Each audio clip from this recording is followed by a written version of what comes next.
Welcome to the prop market. I'm your host, the Prop King, and today I have WNBA player props for August 3rd, 2025. I do have a bonus pick for you today for the TBT. I do have a TBT show, but this pick was just too good to pass up on. So I have four WNBA player props, one TBT bet, and then I have two best bets. First time I'm having two best bets, 5 game slate. And I feel confident about both of these picks. Really confident. And going back to the WNBA player props, it's been a rough road, but it's getting better. Yesterday, we ended up cashing the under uh, with Williams, and then obviously, um, Asia Wilson went under her number as it was a complete blowout. So, I mean, if you're a person betting overs, man, it's got to be a tough crowd right now because all these blowouts, you don't know what's going to happen. So lucky for me, not just the picks I give out here, but a lot of the picks is unders for me, but if you look online, 95% of people are giving out overs, and it's been a tough road for them. With that being said, thank you to all the new subscribers. We are growing so fast. If you're a person that's still watching the videos on a regular basis and you haven't subscribed, go ahead and hit that subscribe button. It's absolutely free. I love the comments that we're getting, the likes, and all those things that we're doing. We're really growing, and I just want to tell you guys thank you for that. I want to get to this show. Took me a little while because there's a lot of information in this show. You're getting so much in this show. It's like you're getting, oh, I worked overtime for you guys today. Here we go. Let's get into our stats. So we did improve our best bet to 33% now. We ended up winning. But 8-8 wins and losses. Hopefully we can crack the code. We got four picks today. We could really get in the green just from today if we could have a winning day. So I think we're gonna have one today. Let's go ahead and get to it. 100% transparency. That's how I do it. We did kill our best bet. The aces and they did go over, even though they were blown out hysterically by the Lynx. It was still an over, and I did watch the end of the game, and it was really hard to watch uh, as they bought in the second, third string. But hey, they cashed. Somebody scored enough to cash it, and I think all those girls are on the court for sure. First person I'm going with is Jonquel Jones of the Liberty. Season average 25, PRA last 3 games is 24, PRA projection is 26. Under in 4 straight games, but that's not the main reason I love it. Possible blowout for the Liberty as they're set at -12. So she did get her full minutes last time versus the Sun as Kinetic Sun, and she only ended up with 25 PRA. And that was with regular minutes. The Sun are a strong rebounding team. I do see this game getting out of hand. Hopefully, Jones is not the number one reason why. I think Sabrina Ionescu could be the person and other people in the Liberty cloud and whatnot. Hopefully, it's not just Jones going off. But I do believe that this game is not going to be close. I do feel like it's high blowout potential.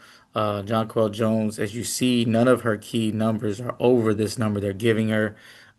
Season average, PRA, my projections off my projection model are lower. So give me the under 27.5 PRA for Jonquel Jones. I'm, hoping that it goes up a little bit to give us even more fluff, but I like it the way it is. I think the books are scared of the blowout as they should be.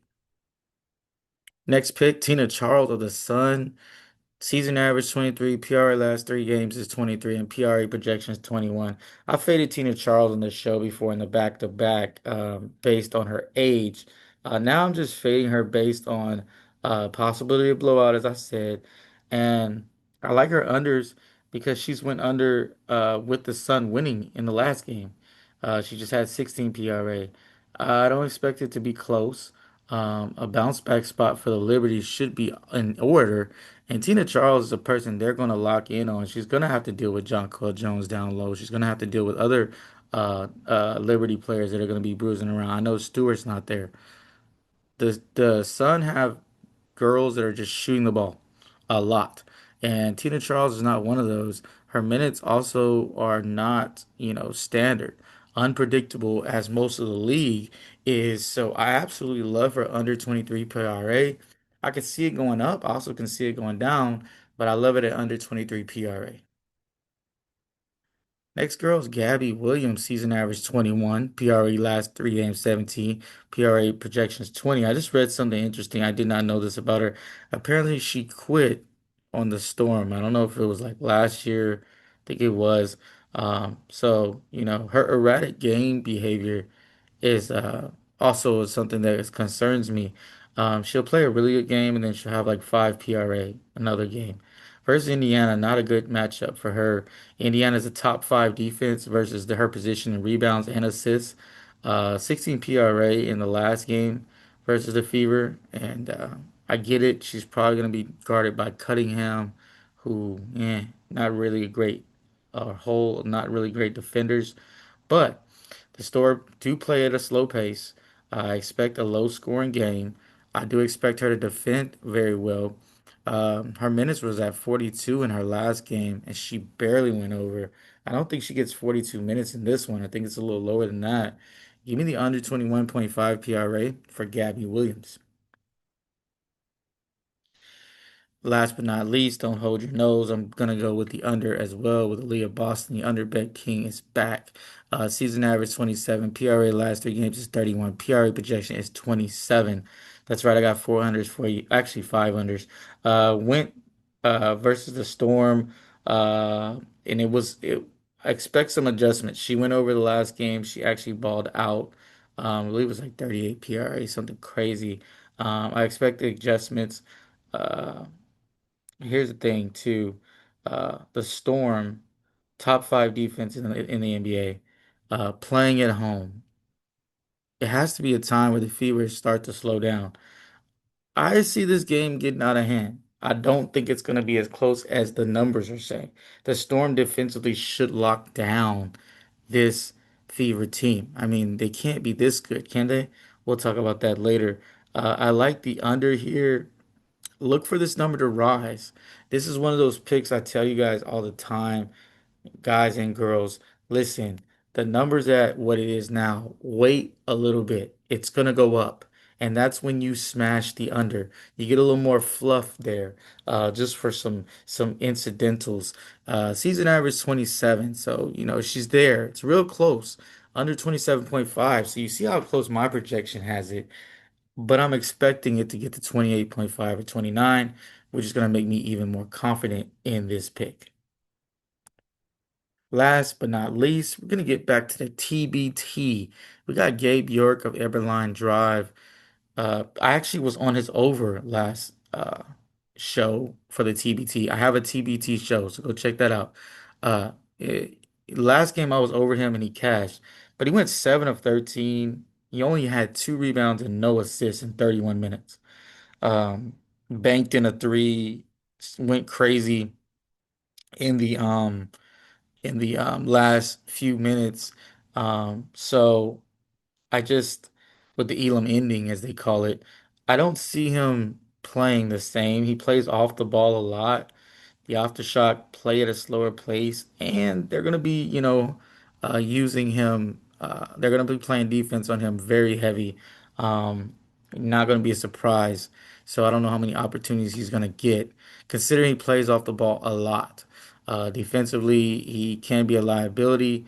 He has not get over 31 minutes. I think that's going to be his ceiling, 32, 33. He got 33 one game. But I think it's going to be a lower scoring game. I think he's going to play off the ball as he does. Give me the under 26.5 PRA. I made this pick over in the last game and I was like, what did I do?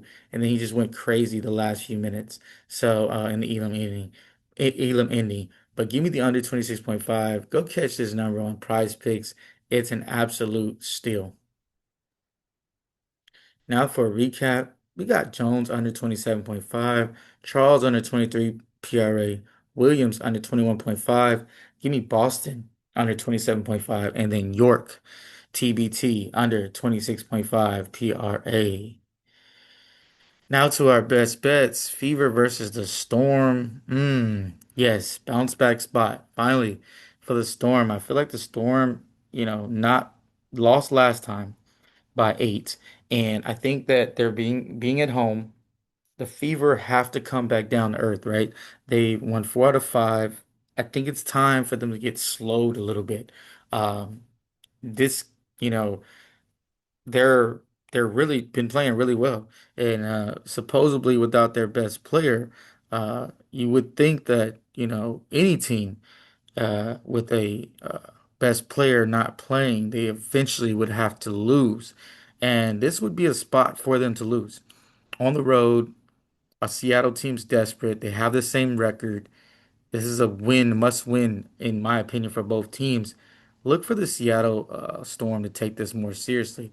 If they don't win this game, the Storm don't, then I'm a full believer that the Fever are a championship contender because I've reeled off 5 out of 6. But I'm going with the Storm minus 2.5 here. Then for my second best bet, Valkyries versus the Aces. Going back to the will here, this number is just way too low. Give me the over 156.5 for this game. Keep in mind, we're talking about a professional team here, and it's set at 156.5.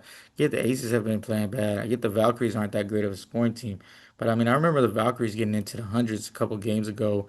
They did go over this line the first time they played. I like this number over. I think the Aces come back better offensively than they played last game, but about the same defensively. They're not a great defensive team, and I don't think they'll ever become a great defensive team in the middle of the season. But I do think they'll go over this 156.5. I absolutely love this over here. Not many overs I like. I also was going to go with Asia Wilson again, but I decided not to. That's a lean you can maybe throw in there for her over. If you enjoyed the video, hit the like button, of course.